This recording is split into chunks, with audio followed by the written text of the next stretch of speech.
Okay, thanks for coming back. So this next half of the talk is it's still going to be about marmosets. So I hope you're not completely. Let's just think about it this way: you know more about marmosets now than billions of other people in the world. So the next talk, I don't know if it's actually going to last an hour. We'll see. I'm going to talk about marmosets, but then I'm going to take a big break about marmosets and talk about something that's this really fully integrative biological phenomenon that I call domestication. And then from domestication, I'm going to give you like a mini lecture on domestication, what that means, and the interesting phenomenon related to it. And then I'm going to go back to marmosets, and then we'll be done. Okay? All right, but before I do that, I want to address some issues. Okay, so last time I started with some assumptions, so now this time I'm going to call them fallacies, but let's take them one by one. So, fallacy number one is that time stands still for each species. And I'm not going to have like a study or a project that addresses it, but I can hearken back to the chimpanzees that I made fun of at the very beginning of the last talk, right? I was making fun of them. They don't produce vocalizations, and they produce gestures, and people have all these theories. I think people have all these theories because what they forget is that when you're doing a comparative study, when you can't look at fossils, but you're looking at living animals, we forget that the living animal isn't a representation of the fossil past. It's actually an organism that has an ongoing evolutionary history. So the chimpanzees that do something with their gestures probably evolved those in the chimpanzee lineage for a particular purpose, and that's why it diverged from us. What people tend to have a tendency to do is they say, oh, if chimpanzees have that must be what, Homo habilis or Neanderthals did, and therefore I need to come up with a theory that accounts for using gestures instead of vocalizations. I think that's the fallacy of pretending that time stands still for each species. The next fallacy is that individuals are pre-programmed. So this is every one of us has a tendency to kind of think that way, that like when we see, I have two daughters, and when I see them do something similar to me, I have a tendency to say, oh, well, that's my genetic contribution to them. They're curious about, looking at artwork that has skulls in it, to pick something random. And then if they do something different, like they're late all the time, I say, that's my wife. She has this genetic predisposition to be late all the time. But really, you can never, just like you couldn't separate muscle development and neural development and all those things, you can't separate them as being on distinct lines and causing one behavior and then the other phenomena causing another behavior. In the same way, genes are not programs at all. They provide no blueprint for behavior. They provide no blueprint for anything. They're just another element. Yet, when it comes to behaviors, especially behaviors that are exhibited when we're born, like cries, we say, oh, well, since there's no real experience in the womb, that it must be experience independent and therefore must have been programmed or pre-programmed or whatever you want to call it. Excuse me. And so the first study that I'm going to talk about is to kind of debunk this idea that individuals are pre-programmed. So the question we're asking is, where do the first vocalizations come from? We know on postnatal day 1 that they produce these cries and a variety of other vocalizations. And the question is, Where does the first vocalization come from? And this basically is a study where we use ultrasound to just look at the face of a fetal marmoset or a set of fetal marmosets and just ask, well, what is the face doing? And in fact, this was the, this study came out in 2022, I think. My whole reason for switching to marmosets, I think in 2010, maybe? When did you arrive? 2010. My whole reason for switching to marmoset was to investigate this question, and I got sidetracked for more than a decade before I got to address the question that was their whole original reason of adding marmosets to my research program. So the question is, where do the very first vocalizations come from? And we're going to use ultrasound imaging. So what you're looking at is an ultrasound image of a fetal marmoset. This is the skull. This is the two eye sockets, and then the mouth is here. Okay? And again, we're trying to ask the question, well, how do marmosets even produce a vocalization when they're born? And we're trying to trace that production back into the womb. And of course, they're not producing vocalizations in the womb because the womb is full of liquid and their lungs are filled with liquid. But we can capture, well, what is the facial movements that are involved in producing a vocalization, and when do those emerge in prenatal life, before they're born? So I'm just going to show you 3 sets of videos, and those videos are going to show, the first video is going to show that earlier in prenatal life, when the marmoset produces mouth movements, it also is producing head movements, that those movements are linked somehow. And the second video is going to show, oh, the mouth movements are actually, have now become disassociated with head movements, and now they're independent of head movements. And the third video is going to show, well, the mouth movements are now having a dynamic that's similar to the dynamic that they'll have when that same marmoset is born. Okay? So hopefully these videos work. If not, I just wasted a bunch of your time. Here we go.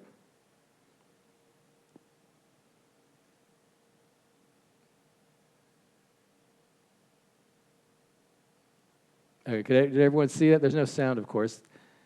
But you see there's head movements and then there's mouth movements.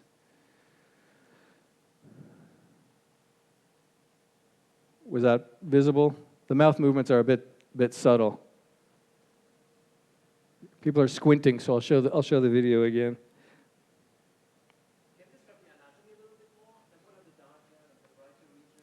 Yeah, so you can use this as a guide.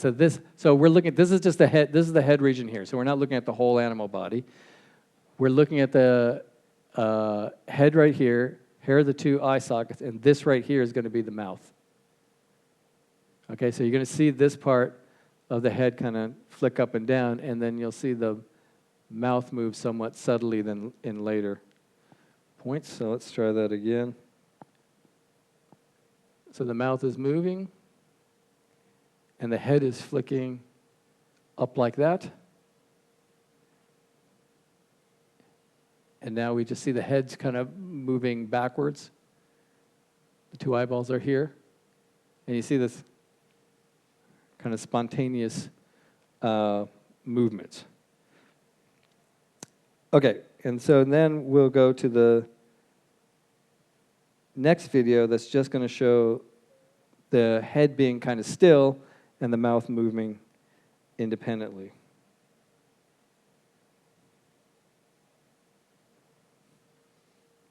Right, everyone see the mouth here? Two eyes, head is still. Okay. And now we will watch this video. So this is, I think, postnatal day 1, but definitely in the first week of postnatal life.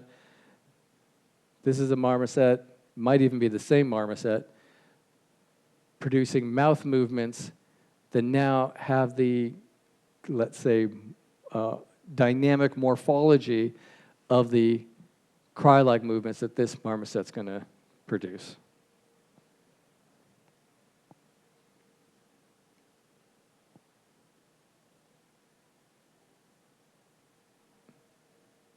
Okay, that should be pretty apparent. So the idea that the only reason I'm presenting this is to show that, I can't trace it all the way back. That's a tough imaging problem. But I want to point out that, even behaviors that are there on the very first day of birth aren't behaviors that, that just get assembled through some sort of program. They're emerging through interactions. They're emerging probably through proprioceptive feedbacks, through movements that are being generated spontaneously by the neural circuits that are firing spontaneously. There's also experience that the animals can learn from in the womb, like actual learning experiments that come from the movements that they generate spontaneously, and maybe they get somatosensory feedback. They could also be experienced for the auditory system, particularly for marmosets and humans. Their auditory systems, for humans definitely, and marmosets probably, their auditory system is intact for the last part of the pregnancy, which means sounds from the environment can influence the tuning of those auditory circuits. So there's lots and lots of things going on in the womb that all facilitate the animal developing, all influence the animal developing. So there's no need for some architect and a building plan to build all the structures and all the behaviors prior to birth. And so we could take all these signals, and I don't want to belabor the point here before moving on to the main event here, but basically we can quantify the pattern of head movements as they take this kind of inverted U-shaped form, and the patterns of mouth movements, and just calculate, well, how often, when do they overlap? They all decrease in time as the fetus gets older, probably because the space in the womb gets smaller and smaller and it's harder to move. But there's a dissociation between oral facial movements and head movements. Early on, they're very associated. There's a lot of overlap. And over time, that overlap disappears.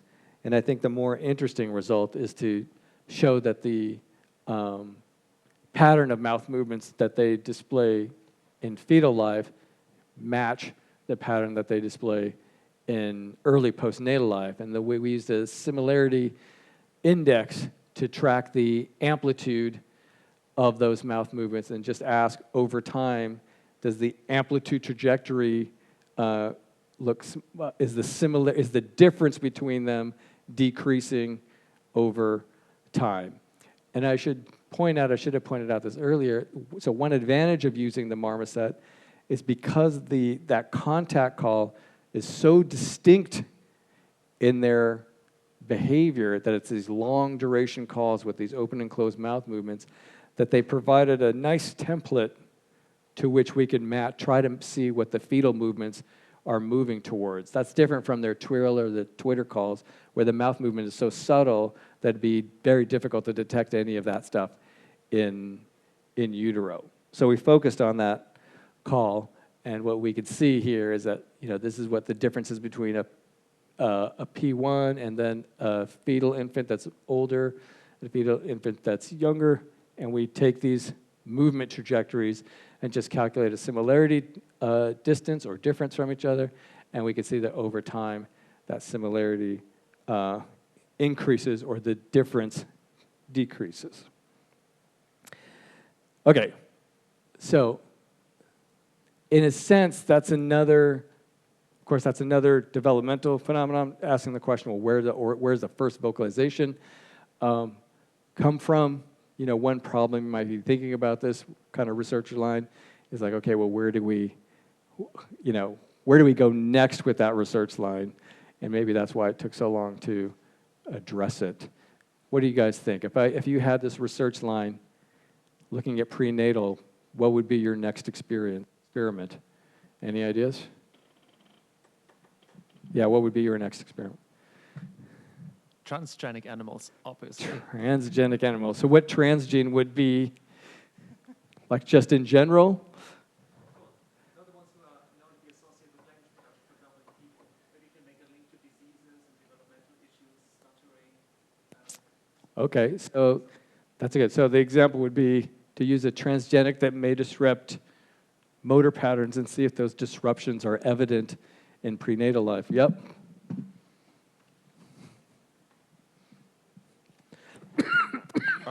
I would check if the frequency of mouth and hand movements and vocalization-like movements during pregnancy would affect the timing of learning those during the development of the... Okay, so if I understand correctly, you're saying, does the timing of what happens prenatally affect the timing of what happens postnatally? Exactly. Okay, that's a great one. Yeah, we could have done that one. Any other ideas? I'm going to write them down later and steal them. Okay, we can move on. Okay, so what I'm going to do now, and for the rest of the time I have, is link the developmental story to an evolution story. And here, and this is kind of the basic of this idea, something that Thiago and I wrote a couple of years ago, where we were trying to create parallels, or trying to put forth a hypothesis that showed a parallel between how humans learn to produce vocalizations and speech sounds and how marmosets do the same thing. Because all the evidence that we suggested to date kind of point to that they're using a similar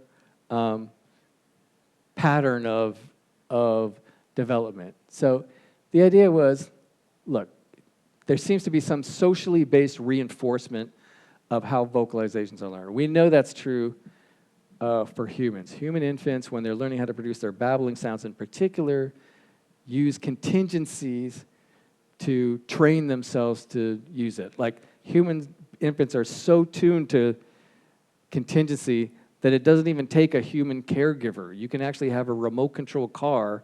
The infant produces a sound. The remote control car with the speaker on top drives to them, produces a speech sound out of the speaker, and the infants will still learn. It will still shape their speech output. So contingency seems to be super important. So there's social reinforcement. And the question is, well, in what context does this social reinforcement of vocal learning emerge? What evolutionary context?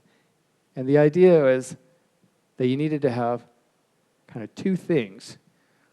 One is, in order for vocal learning to happen postnatally, your brain still needed to be plastic. And one way to have a plastic brain is to be born immaturely relative to other animals. So we call that altriciality versus procociality. I was about to say prosociality, but that's something different. So you have altricial and precocial. Altricial means you're born not able to do lots of things. And for humans, that means you can hear and you can see, but motorically, your movements are very immature, which is why you need to be carried around everywhere. And prosociality means that you are born very mature. So most primates, like chimpanzees and macaque monkeys, they're born, they're precocial. They're born very mature. In fact, macaque monkeys are some of the most precocial mammals out there. The most precocial would be something like a wildebeest. You guys know what wildebeests are? So on the you see huge migrations of wildebeest populations, which are these herbivores, and they always show them on TV running away from a lion or something like that. And because they have this threat of being eaten, the infants, when they're born, within minutes, are able to stand up and run away and orient and things like that. So they're very precocial. So the idea was, in order to get socially reinforced vocal learning, you have to have altriciality, and that altriciality has to be in a particularly socially rich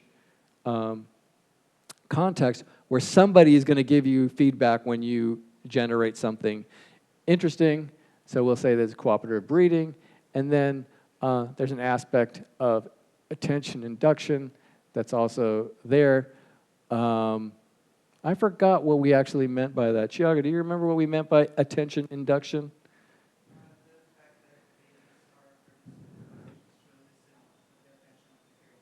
Say that again? Okay, yeah. So there's something about, so just to reiterate, so what does attention induction mean? It's almost like a curiosity drive, that they know that if they produce a sound, they're going to get something back exponentially. So the idea is here's an explanation for how humans do it, and then what we wanted to say is like, okay, well, can this explanation also account for why marmosets also have the same type of vocal learning? And what we could focus on, and this is Hanada's work, what we could focus on is the altriciality part. We already know that they're cooperative breeders, but we didn't know whether, do they have a window of brain plasticity that's different from other primates and that's like humans, okay?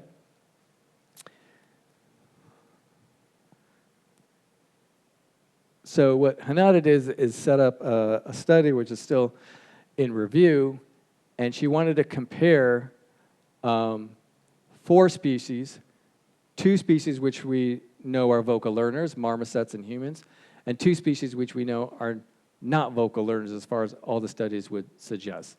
So the not vocal learners are chimpanzees, which you can see are closely related to humans, and rhesus macaques, which is kind of phylogenetically kind of on a separate branch from chimpanzees and humans, and then the common marmoset.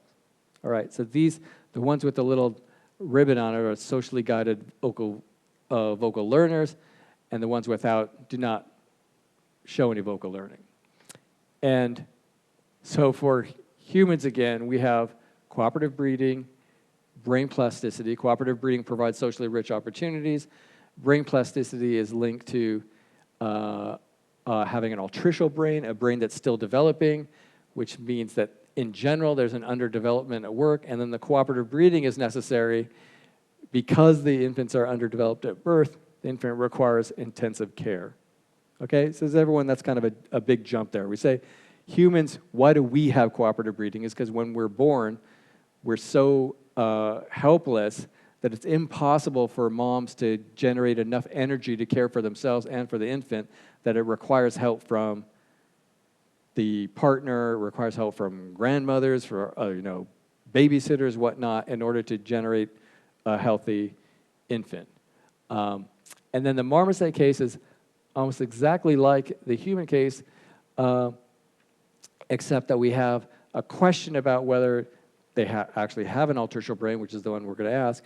And then the intensive infant care is not just because they're underdeveloped at birth, they're not as underdeveloped at birth as humans, but because they're born as twins. Having twins, as you might imagine, is kind of a nightmare, right? Because now you have 2 things that need to be fed. So how do you carry those infants? How do you feed those infants without getting help from other marmosets? So both species have cooperative breeding. Both species have vocal learning.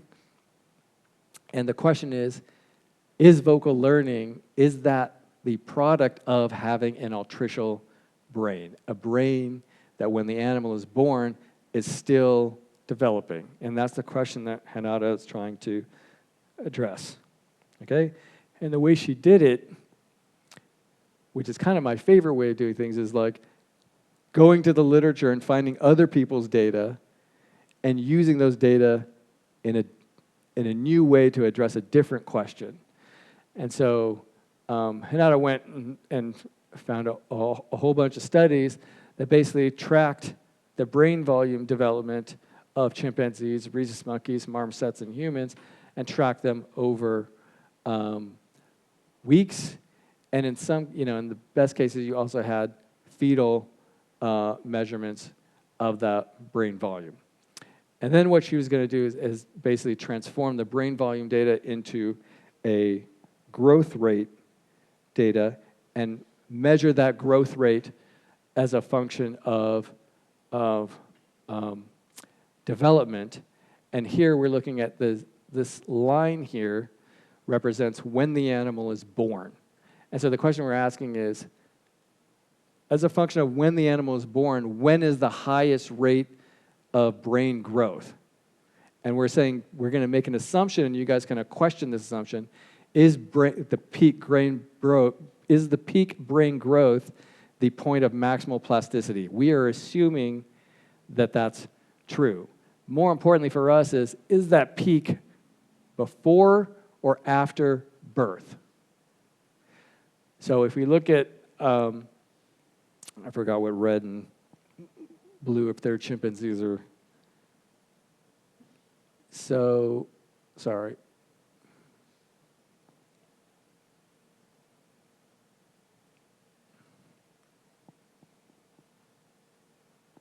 So red is chimpanzee, blue is rhesus macaque, green is human, orange is marmoset. I'll try to remember that for the next slide. Okay, so we're trying to track, well, when is the peak brain growth? If we have the non-vocal learners up here, the peak of brain growth is prior to their birth. And if we have the vocal learners, which are humans and marmosets, the peak of brain growth is right around birth, or at least the peak is broader. And it turns out, if we look at what's going on during that period of time, so if we zoom in to this period of maximal brain growth rate for both marmosets and humans, we learn that during that time, or we know that during that time, this is when humans learn how to use their cries to basically get things, get food, or get picked up. And they also learn how to produce those babbling sounds. And we know from all the data that I showed you in the previous hour that this is when they're producing their feed calls, and then they transition from feed calls, or transition from cries to feed calls in this interval where there seems to be maximal growth. So this, we believe, and you can tell me if it's too far-fetched, is the brain mechanistic explanation for why some monkeys or some primates are vocal learners and other primates are not vocal learners. Anyone want to dispute that, or can I get away with saying that?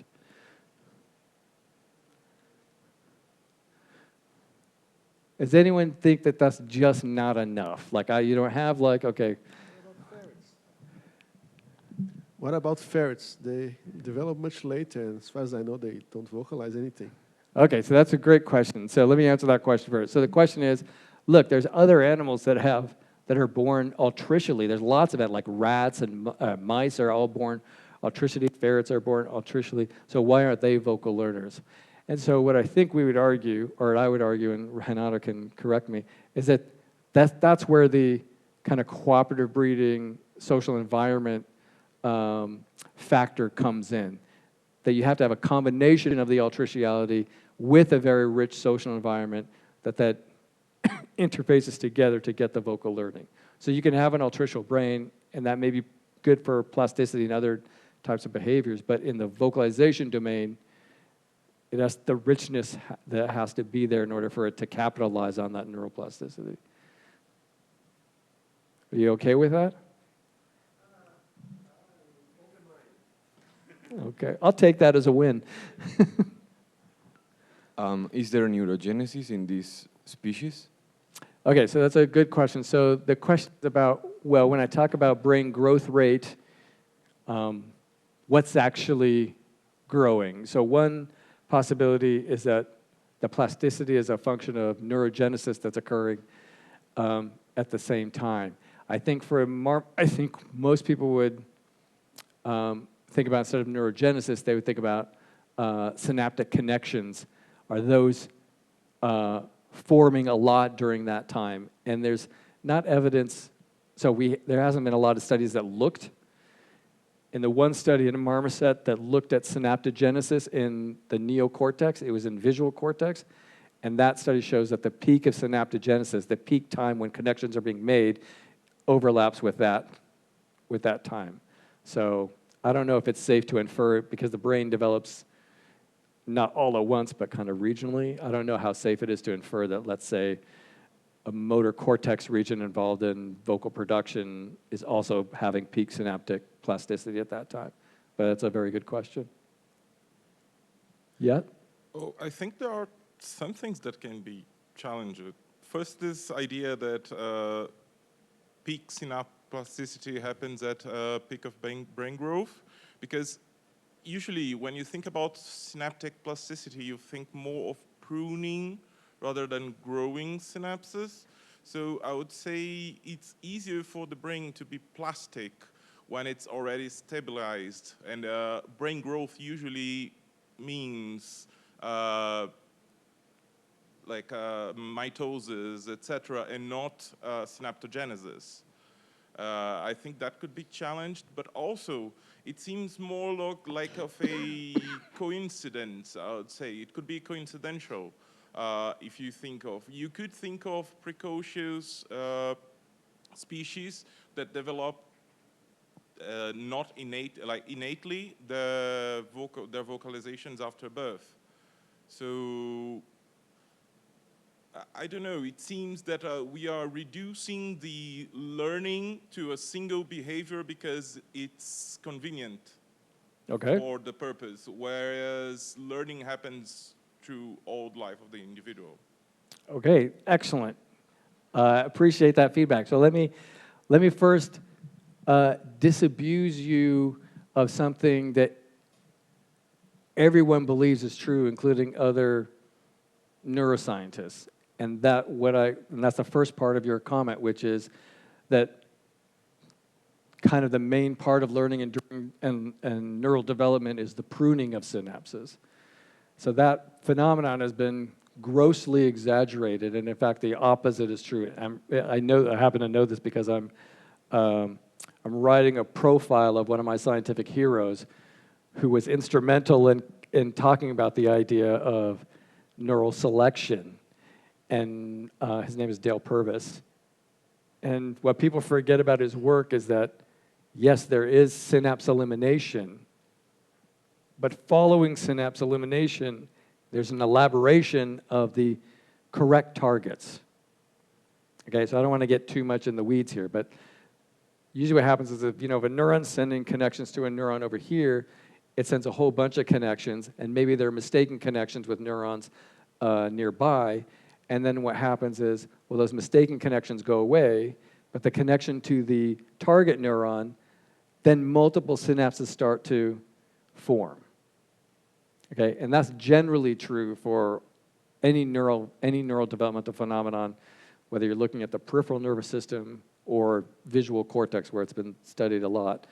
And so Dale Purvis is always quick to point out that people forget the second part of neural development, which is the elaboration, and that explains why the brain actually grows, like a human brain actually grows twofold in the first couple of years of life, and actually continues to grow into your 20s, right? If everything was neural pruning, the brain would shrink. If the number of things that get accounted for neural pruning were actually true, the brain would shrink. And that's not what happens. So in that diatribe, I forgot the second part of your comment. Do you recall? The idea that when you're talking about vocalization and the coincidence of vocalization learning, and it seems just like you are cherry-picking a behavior that happens at that period, whereas learning happens through all the life of the individual. Okay, that's also a great comment. And yes, it could be said I was cherry picking. So here's my response. I have two responses to that, neither of which may be satisfactory. My first response is, look, I'm just interested in vocal communication. I'm not saying that there aren't lots of behaviors that are plastic at the marmoset at that particular point in time. That brain plasticity can contribute to lots of different learned behaviors, including locomotion and other things. So I'm only incidentally focusing on vocal communication because that's the general problem that I'm interested in. Your other comment was look, the brain is, particularly the human brain and the brain of other animals, it's plastic for a super long time, so why focus on this peak brain growth period? And indeed, marmosets have vocal plasticity, as I mentioned in the response to Mara's question before. They have plasticity during adulthood, and Daniel was talking about some really radical plasticities that adult exhibits. So that's a good comment. The second response to that is some new work that Hanada's doing, and I'll let her talk about it if you're curious. But in general, she's trying to put into context all the ways that you could get vocal learning, some of which can include, oh, your brain is altricial and you're in a socially rich environment. But others, to your point, could be, look, you just live for a very long time, so there could be a longevity factor, or you take a long time to develop like an elephant, and that's sufficiently long enough that you could be vocal learning, but at a much longer rate than, let's say, what the marmosets do with their contact calls moving from cries to phi. Cool? Any other questions, concerns? Okay. So the basic idea that I'm just going to sum up here before moving on is there's a change. What accounts for the change in vocal maturation by social learning? And we're saying that basically it's a function of brain plasticity and social environment. As kind of been pointed out, the form this brain plasticity takes, we're emphasizing an altricial brain and brain growth rate peaks, but it could also be other forms. And maybe there's so many forms that like it doesn't account for anything, but I think Hanada has the taxonomic data to show that that's actually not true. Okay, but I won't spoil it here. Okay. Now I'm really going to shift gears. Okay, I'm going to talk about something known as the domestication syndrome, and I'm going to talk about it at length, and you're not going to hear about marmosets for a while, maybe to your relief. But I will end with marmosets, okay? So here we go. What the hell am I talking about, the domestication syndrome? Okay, so this is something that Darwin noted, hundreds of years ago. And if you're familiar with the origin of species, it's a very long and integrated argument. And for most of the argument, what he's using as examples are domesticated plants or domesticated animals, because he's using that as to show, look, there's a selection process, in this case an artificial selection process. A human is saying, look, I want this variety, and I'm just going to keep selecting for this variety until they get something robust in what they want. Okay, and so the whole thesis of his book is, look, there's artificial selection, and then what's happening in the natural world is a version of that artificial selection. Okay, so he had this idea about domestication, which he used for his theory of evolution. And so in one of his later books, he had this quote: "Man, in many respects, may be compared with those animals which have long been domesticated." And what he's suggesting is that what we have done to ourselves is basically we've self-domesticated ourselves. Okay? So hold that thought, and we're going to come back to that thought towards the end. So there's something known as the domestication syndrome, and people who work with domesticated animals have long known this, is that once you, sorry for the long list, once you select for, let's say you wanted to domesticate an animal, the first thing you want to select for is that the animal is not aggressive, right? Because that just makes it hard to do the pairings and whatnot. So you're selecting, maybe even unconsciously, you're selecting for non-aggression, you're selecting for timidity. And what people have noticed is if you select for tameness, right, you somehow get a whole bunch of other things that go with it that you're not selecting for. So you select for tameness, you get coat color changes, so you start to get like depigmentation, you start to get white spots, you get a reduction in tooth size, You get changes in the way your face is shaped. You get changes in ear and tail form. You get the estrous cycle of females becomes unlinked to seasons. Of course, you get alterations of stress hormones, but you might think of that as just related to tameness. You get prolongation of development. You get changes in neurotransmitter levels. You get changes in body size dimorphism, the difference between male and female body size. You get a lot of changes that are happening only because you're selecting for one phenotype, one behavioral phenotype, which is being docile or being tame. And this whole phenomenon is known as the domestication syndrome. Okay, so you can see that a lot of domesticated animals have these white spotches, especially compared to their more wild counterparts. You can look at a trait. So the important part of this is not all the details. The important part of this is there's all these traits that are associated with domestication syndrome, but not every single animal that's been domesticated is going to display 100% of those traits. Okay? So kind of the best study, which is again an incidental study, happened in Russia where they were breeding foxes for the purposes of generating fur. Okay? And so what they did is they take these wild foxes and they just bred them to not be aggressive. Okay? And they were so successful that basically they became,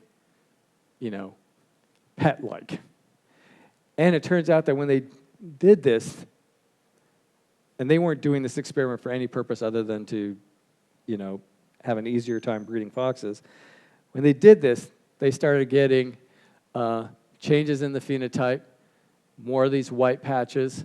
They started getting floppy ears. And of course, they're getting changes in the stress response towards humans or anything new that they featured. And that's just measured in blood cortisol levels, or another version of measuring stress, which is adrenocorticotropin releasing hormones. Basically, the two, for our purposes, are interchangeable. And then they started doing experiments, or not them, but like another group started doing experiments for okay, well, are these animals being, if they're not afraid of humans any longer, does that open them up to more socially oriented behaviors? And what they could show is these fox. I don't think that's a fox. That's a picture of a dog. But the experiment is the point, which is they would have 2 cups. Under one cup would be a piece of food, and the other cup would be empty. And they control for smell and all those things like that. And the question is, well, how well do the animals attend to pointing cues? So the pointing cues would be the eyeballs in some cases. In this case, it's easier. They do the hand gestures. And if the animal's not afraid of the human, then it's more likely to attend to the pointing cues. And they're just showing that the domesticated foxes were more likely to make correct choices using that pointing cue. Yeah. I have a question about the title of your previous slide. You described all of these features as a package and not a collection of individual traits. But at least to me, it seems they are somewhat individual traits. For example, the selection for these white spots of their fur. In captivity, it's an irrelevant trait. It's not disadvantageous in any way, but for a fox living out in the woods, it would be disadvantageous to have white spots on their fur.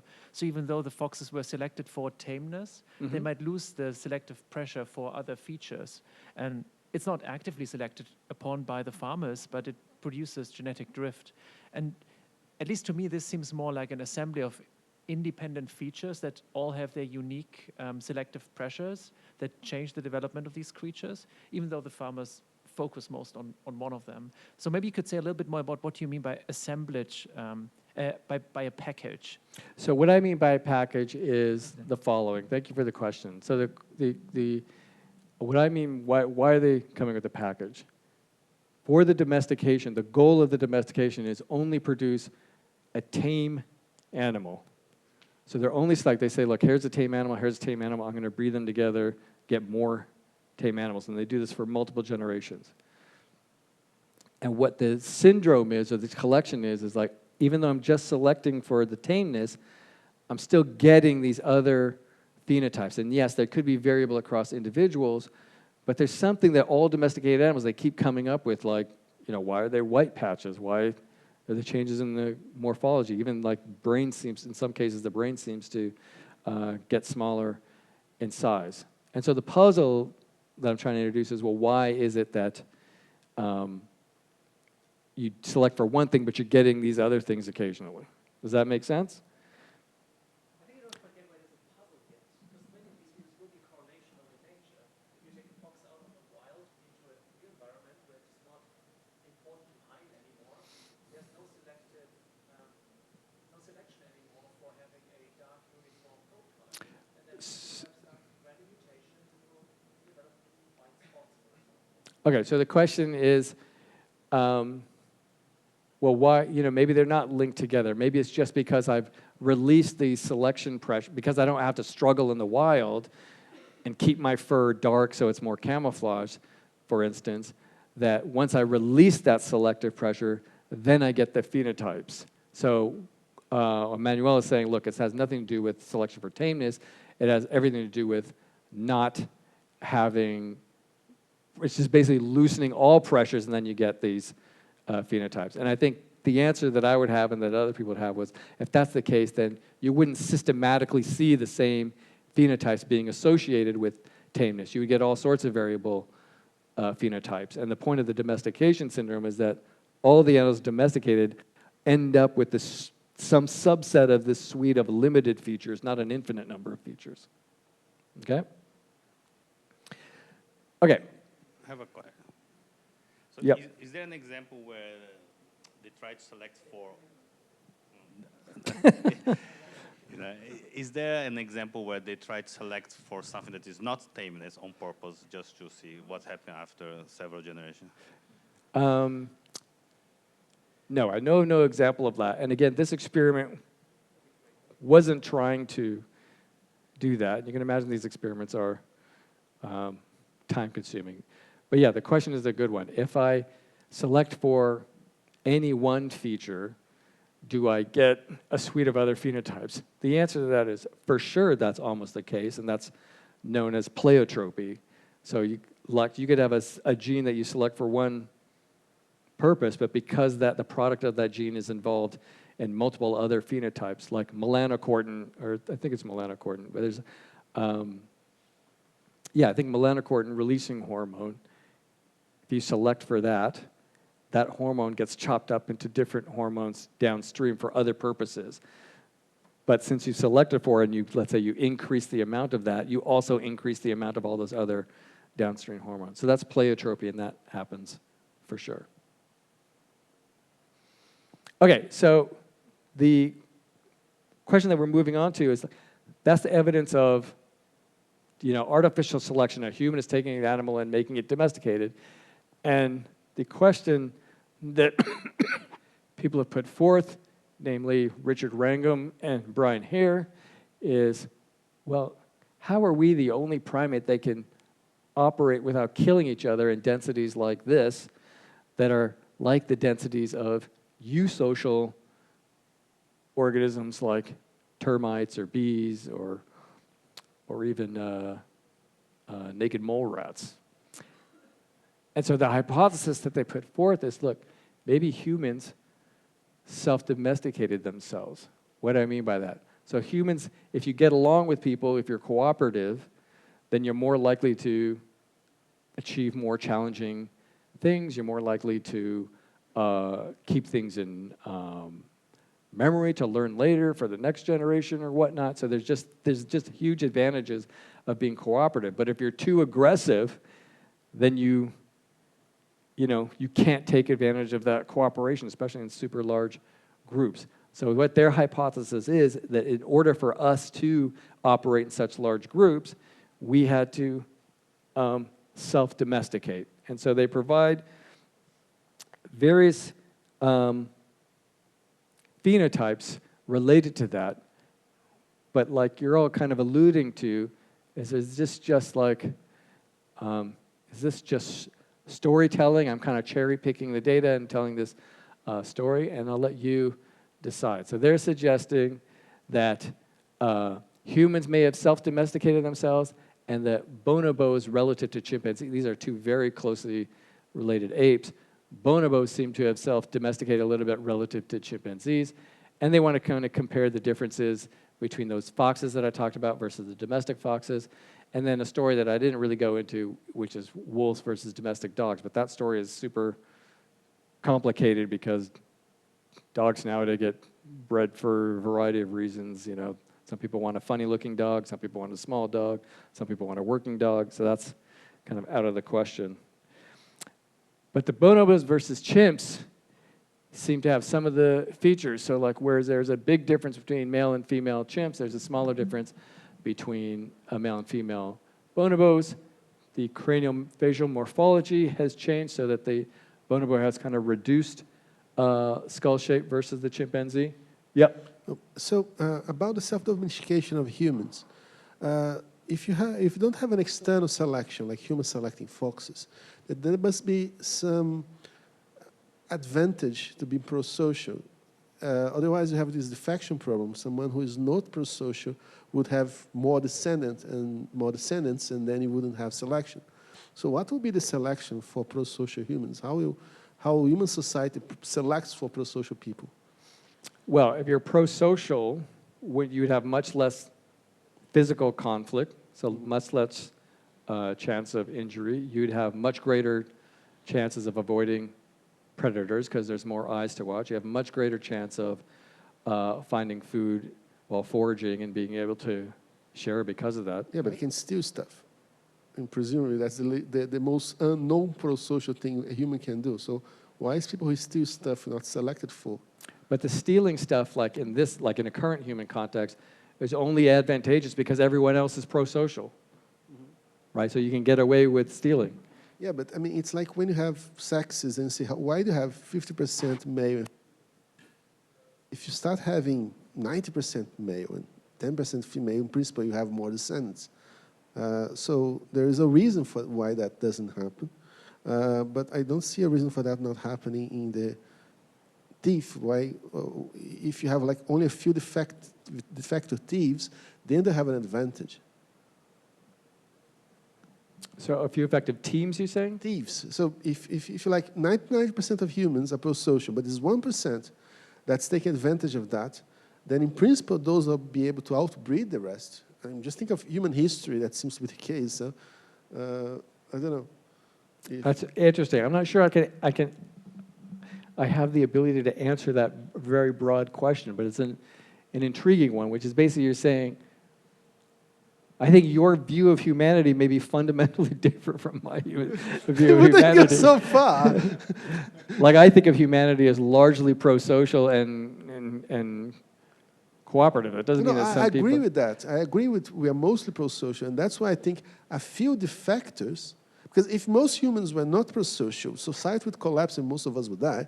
But if most of us are pro-social, but there are few who are not, those few may take an advantage of that, and then therefore propagate the non-pro-social genes more broadly than we do. But I think there must be some sort of balancing selection because I think you could have. I think the advantage of being pro-social is going to be my reflex answer. The advantages of being pro-social, in general, outweigh the advantages of being a cheater in a pro-social society. I mean, it almost has to be the case because here we are, right?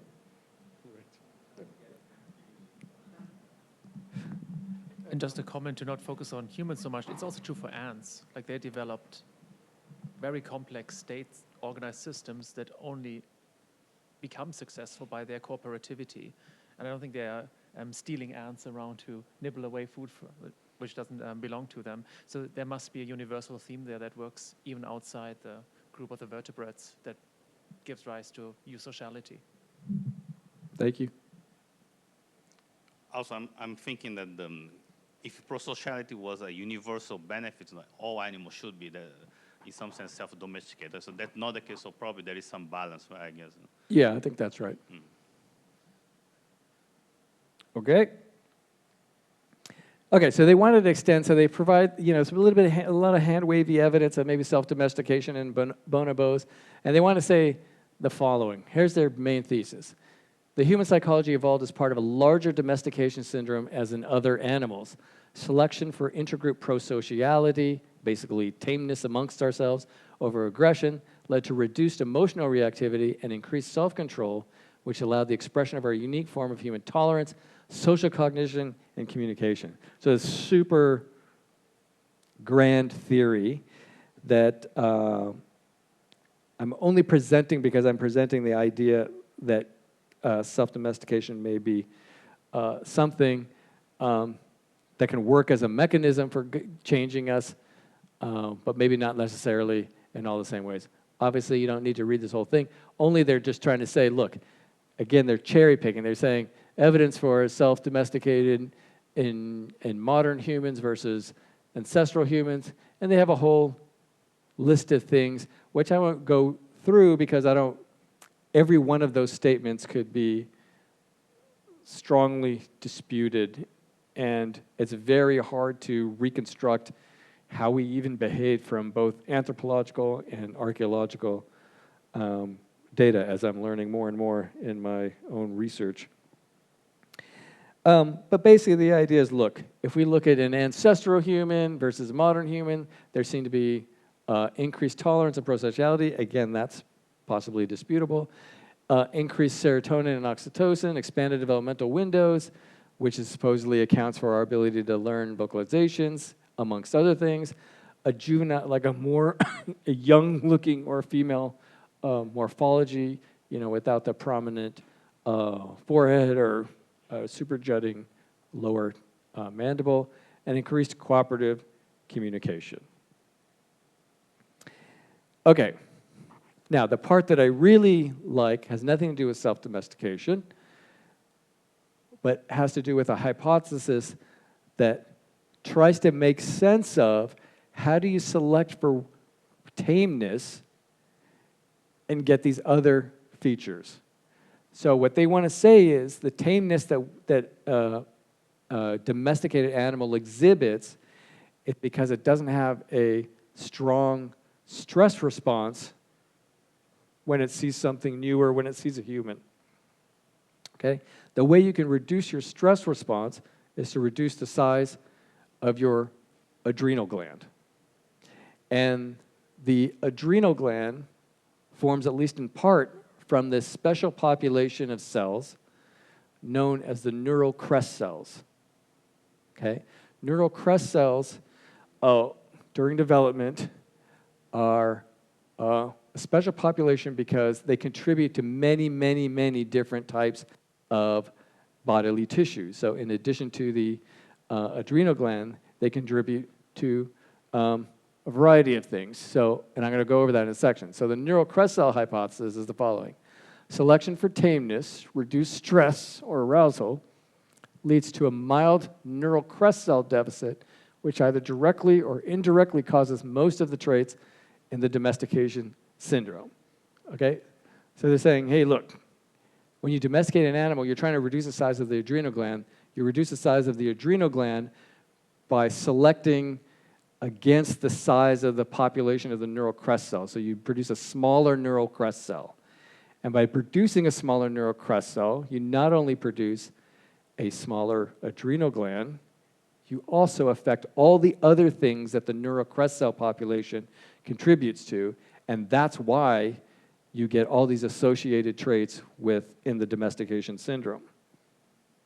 Okay, so this is just an example. During development, you have these neural crest cells. They migrate to various different spots, and depending on where they migrate to, they can differentiate into smooth muscle cells, into bone cells, fat cells, cartilage, importantly, skin pigmentation cells, and neurons and support structures for neurons, okay?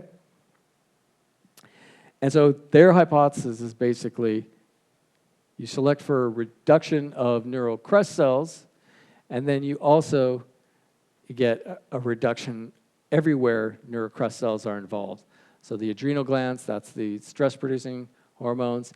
The cartilage gets affected. Pigmentation, melanocytes get affected. Craniofacial morphology gets selected. Cartilage gets selected. so on and so forth. So I thought when I saw this idea, so I was familiar with self-domestication and all that stuff, and I thought it was interesting. I get interested in evolutionary stories like that, but it's hard to find anything concrete. When this hypothesis came out, I thought, well, that's a really, really elegant way of trying to explain what's going on in the domestication syndrome. And then I kind of started going crazy with the idea, because here I thought, well, I study marmosets. Marmosets have cooperative communication. Marmosets don't have any real sexual dimorphism. Marmosets, females, don't have any link of their estrous cycle to seasons. And marmosets, guess what? They have a white patch of fur right on their head like a domesticated animal. So that's the story that I want to close with. The most speculative. Did marmoset monkeys self-domesticate?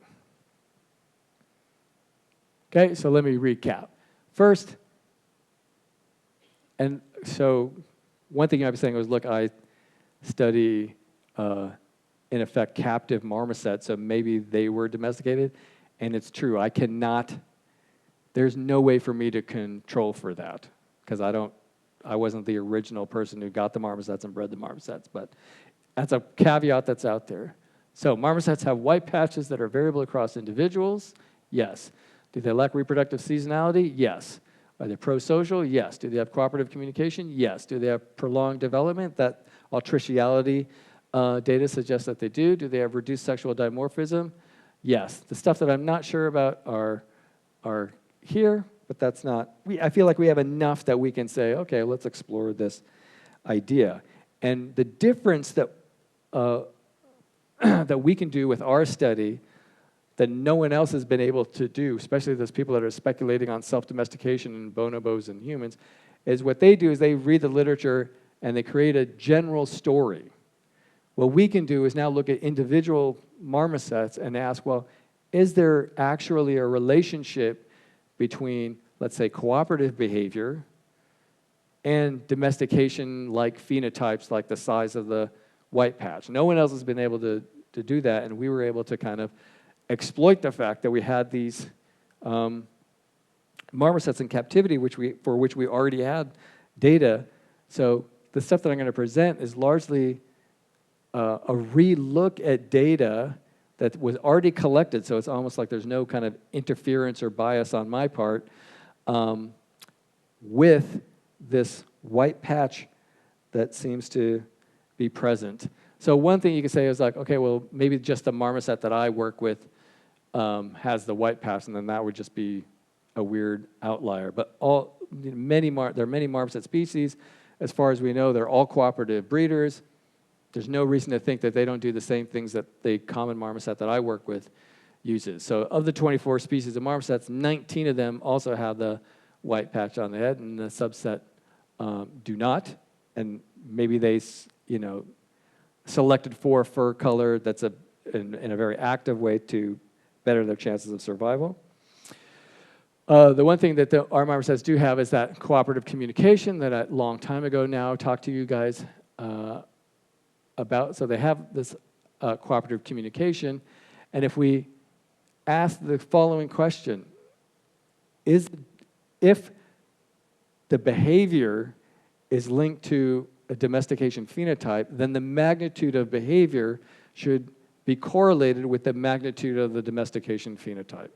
Does that seem reasonable? More or less? Okay, so what we're going to do is we're going to take that facial patch size and ask, well, is there a relationship between the size of that patch and how cooperative, how frequent they will engage in cooperative communication? That is, when someone produces a call, they call back to let them know the location. And so here's this meager but interesting result that shows that the probability of giving a vocal response by a marmoset is correlated with the size of that patch on its forehead. Yep. The white patch is probably correlated with a bunch of other variables too. Did you control for this in your correlations?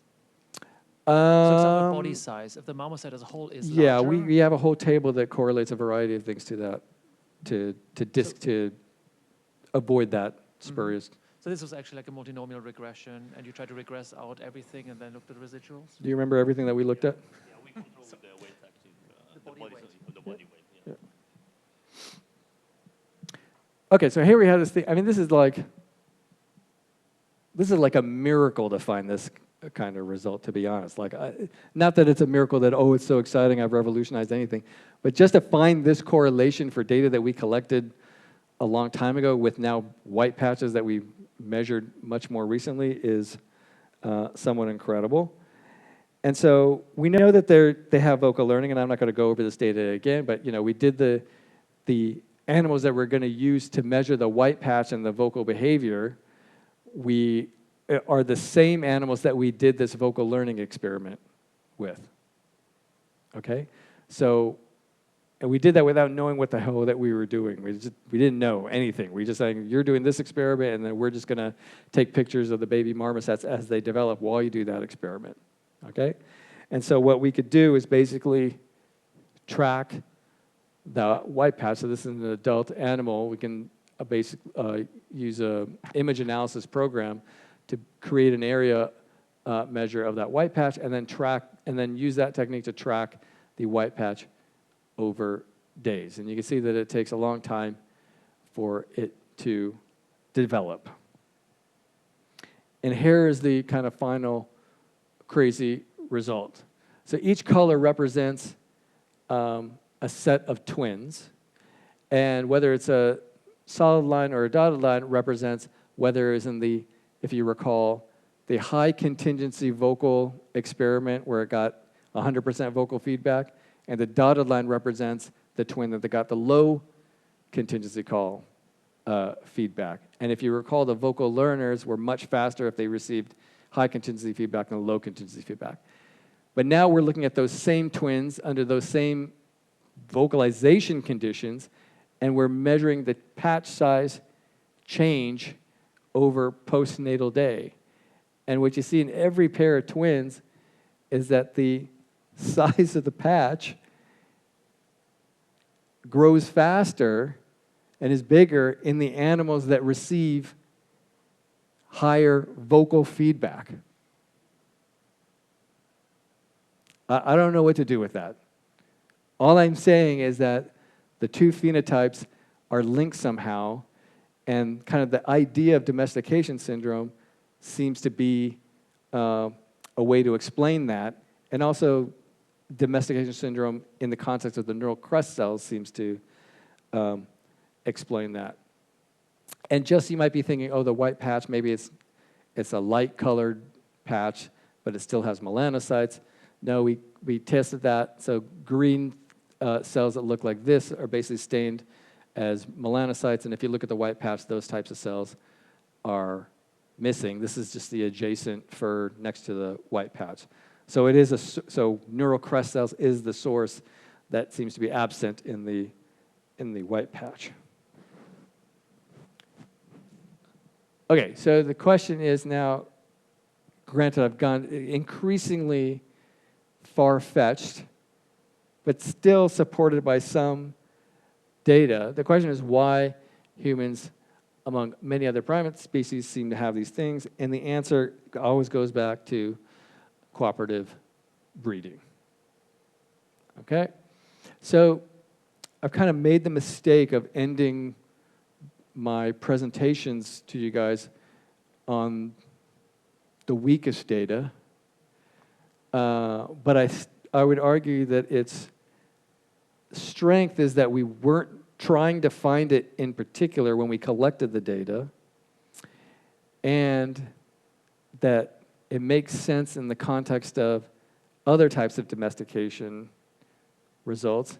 And finally, that it's probably the best test of the syndrome idea and behavior than any of the other tests, save for maybe the fox. Okay? So what are my grand conclusions for the presentations that I've done today? I'm going to sum it up in these two figures. First, whenever we think of the development of any behavior, it's really the interacting diachronic and synchronic phenomenon that are occurring in the brain and the body and the world or the context. And as these things change, we change.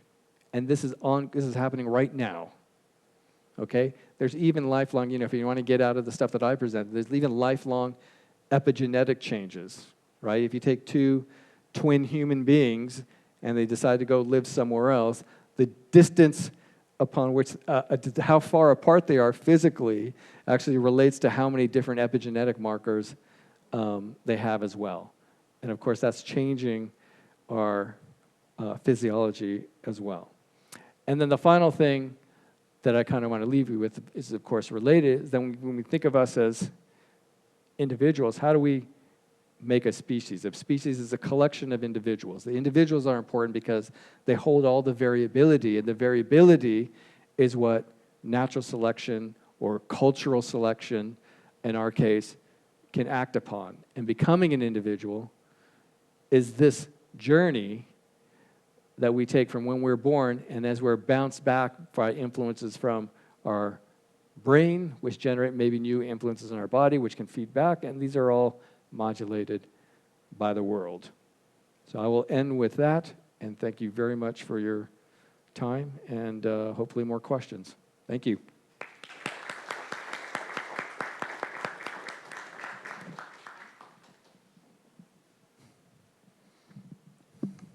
Hi, thank you for the talk. I'm kind of skeptical about the affirmation that we self-domesticate also the marmosets, because if I understood well, this neural crest cell hypothesis is saying that there are a lot of variables that are correlated with these neural crest cells, and they influence the appearance to look more docile, and they also influence, for example, prosocial behavior. Okay.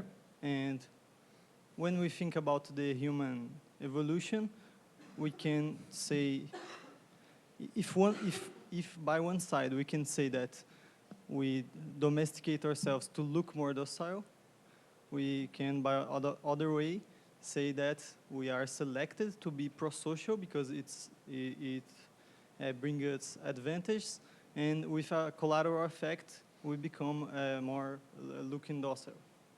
Yeah, so that's a great comment. So what you're suggesting is basically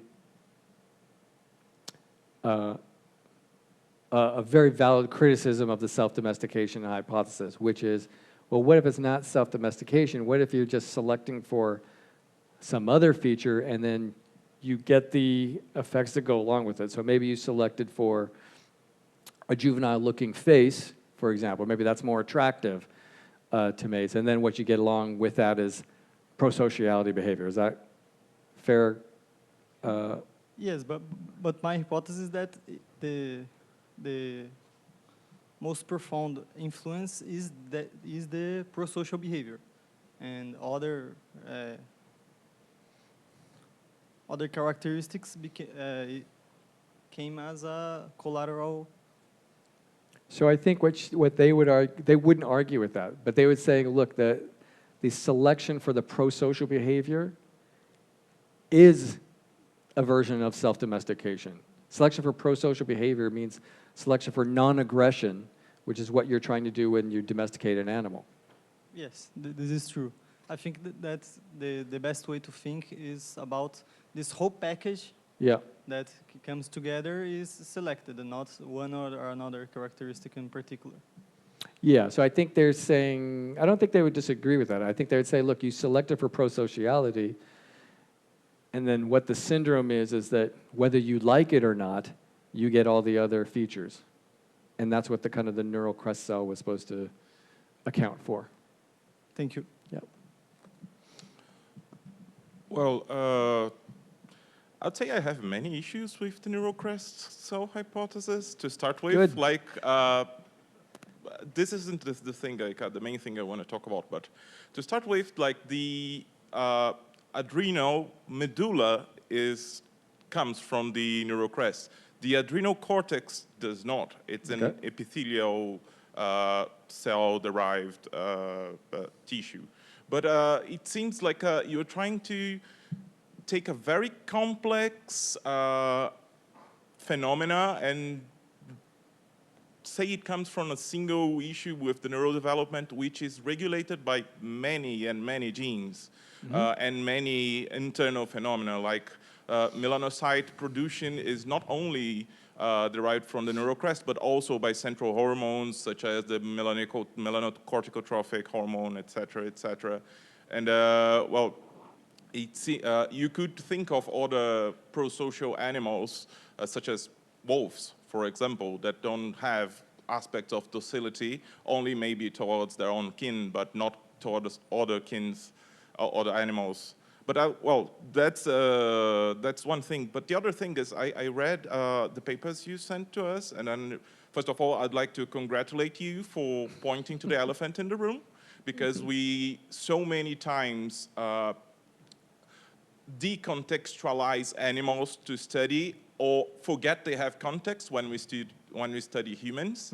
And I'd like to ask you, like, as you like to cite philosophers in your papers, if we are missing what could be gained from a dialectical science, considering the individual, the environment, other individuals and society, to think of how could we produce a science that's dialectical in a Hegelian or Marxian way?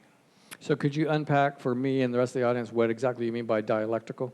By dialectic, I have a sense of it, but mine may be a peculiar view. The idea that, well, the agent ontology happens not only for the individual, but for the individual and other individuals in society as a whole. You cannot untangle those two. And it would be too simplistic and positivistic in a way to think of the individual as itself without considering the environment and the social environment in the case of humans. Yeah. So you had many great points. For your first set of comments, I have no way to disagree with them. Yes, it's super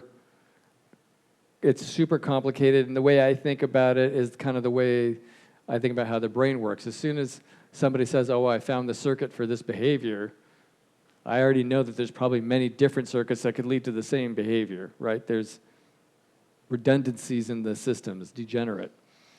And so I could think of that as the same way as, maybe you were suggesting the same thing too, that, maybe these features I get, I'm saying it's neurocrest cell because I think it's super elegant and I can possibly test it. But it could be through pleiotropic interactions, like some other selection for a particular gene that has, like the melanocortin releasing hormone could be also involved. To your latter comment, yeah, so I'm trying to, I keep trying to move towards figuring out if I don't believe in things like linear causation, what do I believe in and how do I move forward without saying, look, everything's just a big mess that's influencing each other. And I think it's a tough question, but the way it seems to be pointing to, and I'm moving slowly, because I started my education in philosophy, and I was very in love with continental philosophy and phenomenology in particular, and I feel like I'm kind of working my way back to that. But right now, the philosophy that I'm kind of stuck in is kind of Whitehead's process stuff, and like Ahmed and Daniel and Hanad and Giaco, we were all trying to read Whitehead's book before events distracted us. But it's the idea that every definition that we make, every taxonomy that we produce is telling a story with limitations. And I think, how do you, the problem that you're suggesting and the problem that I'm working towards is, look, if every taxonomy is just a different way of classifying the world in order for you to tell a story, then how do we figure out what the true one is? And I'm not sure, I don't know what the answer to that is. I only know that it's easy for me to point out that other people's taxonomies are incorrect and provide a whole bunch of examples, right, for why they're incorrect. That's easy. And that's the criticism that I get when I write. They say, oh, well, you pointed out everything that's wrong, but now what do we do? And my friend Alex, who I think about these issues a lot, he would say, well, look, if you know you're going 100 miles per hour in the wrong direction, wouldn't you at least want to know to stop? Even if I can't give you the correct directions, isn't it better to stop and consider? So that's where I am right now, but I don't have a grander theory than that. But I'm thinking about it. Thank you. More questions? Good. I think everyone's energy is low, wants to eat. So thank you, Asif, very much. All right, thank you. Thank you. Take care.